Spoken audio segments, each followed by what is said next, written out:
Hello বন্ধুরা, রমিজ কিচেনে আজকে আপনাদের সবাইকে স্বাগত জানাই। আশা করি সবাই খুব ভালো আছেন। প্রচণ্ড বৃষ্টি হচ্ছে, বাইরে দেখতে পাচ্ছেন।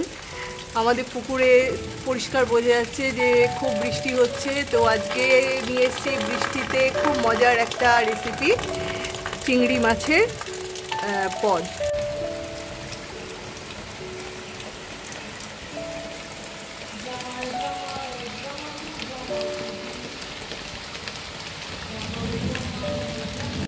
গ্যাসটা আমি প্রথমে কড়াটা বসিয়ে গ্যাসটা জ্বালিয়ে নিয়েছি।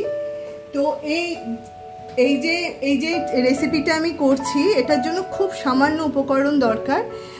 চিংড়ি মাছ, কিছুটা ঘি, এটা এমনি সাদা তেল দিয়েও করা যায়, কাঁচা লঙ্কা আর দই।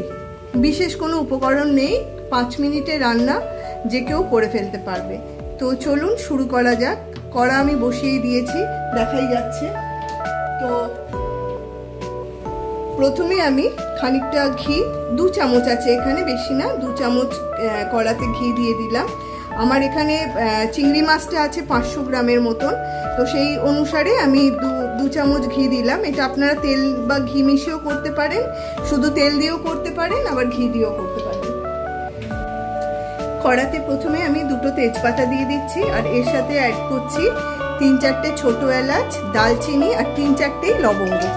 এটাকে আমি কয়েক সেকেন্ড একটুখানি ভেজে নিচ্ছি গোটা মশলাটা। আর গ্যাসটা এই সময় আমি হাইতেই রেখেছি। তো এরপর যেটা আমি করব, মিষ্টি একটা গন্ধ বেরোতে শুরু করেছে। হ্যাঁ, তো এখানে এবার আমি অ্যাড করব চিংড়ি মাছটা। এতে আমি নুন হলুদ কিছুই মাখাইনি, প্লেন জাস্ট চিংড়ি মাছটা আমি এর মধ্যে অ্যাড করে দিচ্ছি।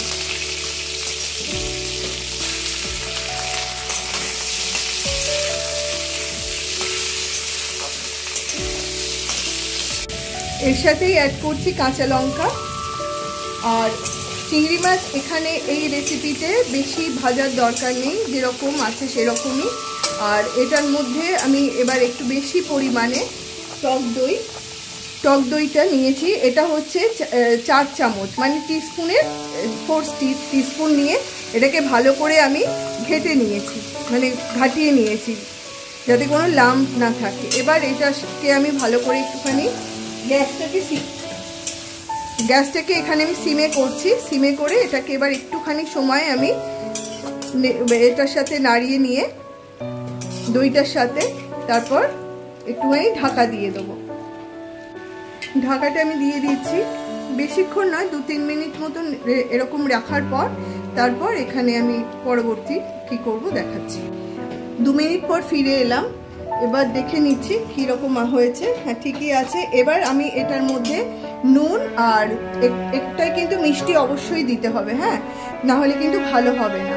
তো সেই হিসেবে আমি এখানে একটু নুন আর চিনি দিচ্ছি। আর এখানে আমি এবার অ্যাড করছি খানিকটা চিনি, 1 চামচ মতন চিনি দেবো। এটা রান্নাটা একটু অ্যাকচুয়ালি মিষ্টি মিষ্টি হয়, সেই জন্য এখানে আমি 1 চামচ চিনি দিয়েছি। এবার কিন্তু প্রায় হয়ে এসছে। আমি এবার এটা নুন চিনিটা দেওয়ার পর মাছটাকে একটুখানি সেদ্ধ করে নেওয়ার জন্য আমি এখানে যে বাটিতে টক দই দিয়েছিলাম সেটারই জল আমি 1/2 বাটি মতন এখানে দিয়ে দিলাম। ব্যাস, বলতে পারেন রান্নার এখানেই সমাপ্তি। হ্যাঁ, জলটা এবার নিজেরা যেরকম ঝোল যেরকম চাইবেন সেরকম অনুযায়ী রেখে খেতে পারেন। মিষ্টি একটা গন্ধের জন্য, কাঁচা লঙ্কার একটা সুন্দর গন্ধ আছে, সেই জন্য আমি এখানে 3টে উপর থেকে কাঁচা লঙ্কা অ্যাড করলাম, কারণ কাঁচা লঙ্কার গন্ধটা এতে খুব ভালো যাবে। তো এটা আমার কমপ্লিট হয়ে গেছে। এবার আমি এটাকে নামিয়ে সার্ভ করে দেবো। আমার রান্না যদি আপনার ভালো লেগে থাকে আপনাদের সবার, তাহলে অবশ্যই আমাকে লাইক করবেন, সাবস্ক্রাইব করবেন, আর আমার পাশে থাকার জন্য আমি অগ্রিম ধন্যবাদ জানাচ্ছি। কে কোথা থেকে দেখছেন সেটা কমেন্ট বক্সে লিখে জানাবেন। ভালো লাগলেও বলবেন, ভালো না লাগলেও বলবেন। আর পাশে থাকা বেল আইকনটা অবশ্যই ক্লিক করবেন, যাতে আমি যখনই নতুন কোনো রেসিপি আপলোড করব সেটা আপনার কাছে সর্বপ্রথম পৌঁছে যাবে। ধন্যবাদ।